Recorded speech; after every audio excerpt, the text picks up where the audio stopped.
Hello, party people.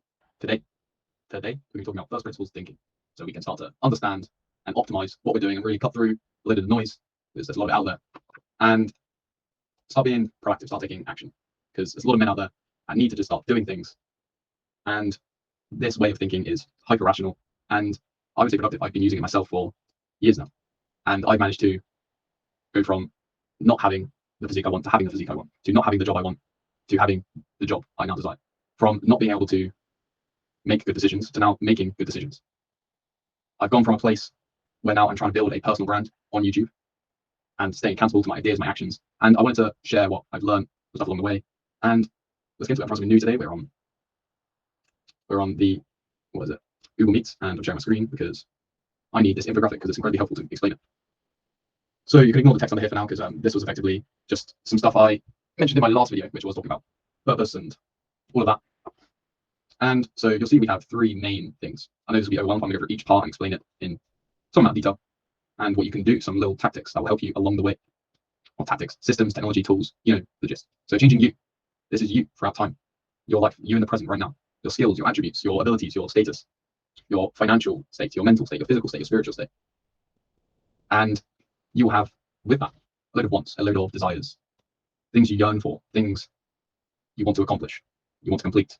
It's what you want, is a desire. And I think it was Naval that said, a desire is almost a contract to being unhappy. But I think that's not quite true if you can learn to enjoy this evolution process of becoming a better, more well-rounded individual. And then your wants will change as you change. You will reflect on your wants, you will change as a person, and you will adjust what you want. You'll have new wants and desires 10 years from now. You had different wants and desires 5 years ago, for example. And then we have reality, or more like your conception, your idea of reality. And your idea of reality is based on your education. And not only that is your experiences, how much you've lived through, how much you've done, the lessons you've learned along the way, the wisdom you've accumulated.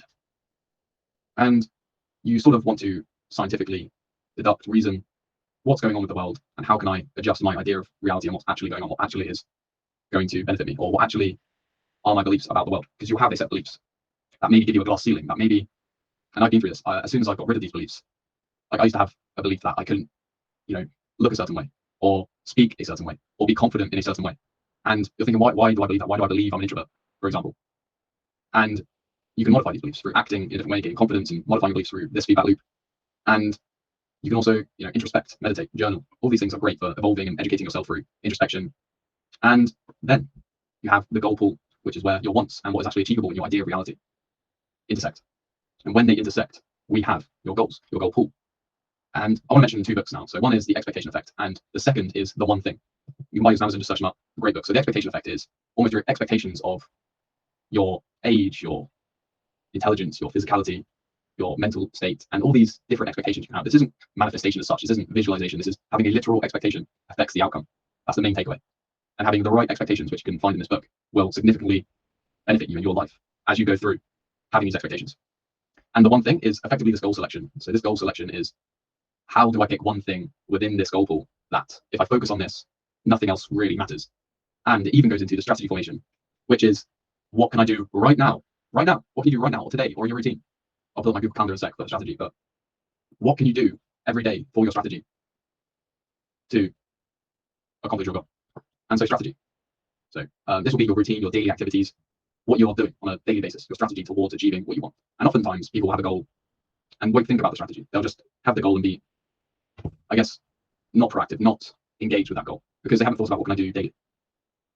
And I recommend time blocking, Google Calendar, showing some stuff now. So I'm a shallow work, teamwork time block. I need to talk to the team I'm working with. I got a deep work time block. I got my morning routine, most important things. I'll think about that in the morning. I shut down, so technology off at a certain time. Plan tomorrow today, so I do my to-do list on whatever technology or paper I see fit.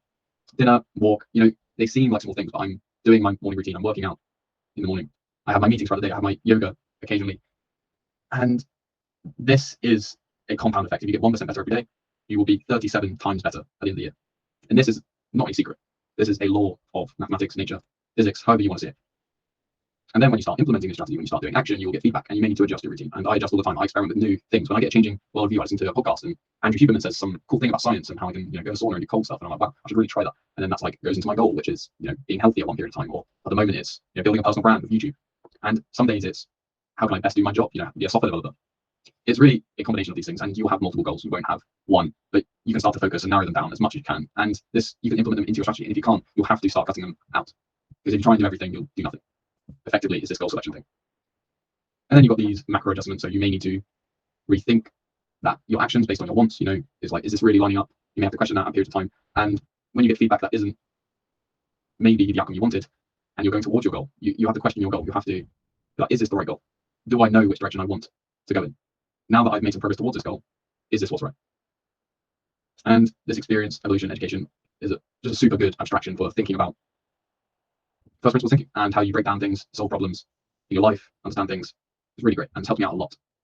And for setting goals, you can use Kanban board, Trello, Notion, anything like that. I'll leave some stuff in the description along with the books. So remember, we've got a lot of work to do, a lot to give. Peace. Bye.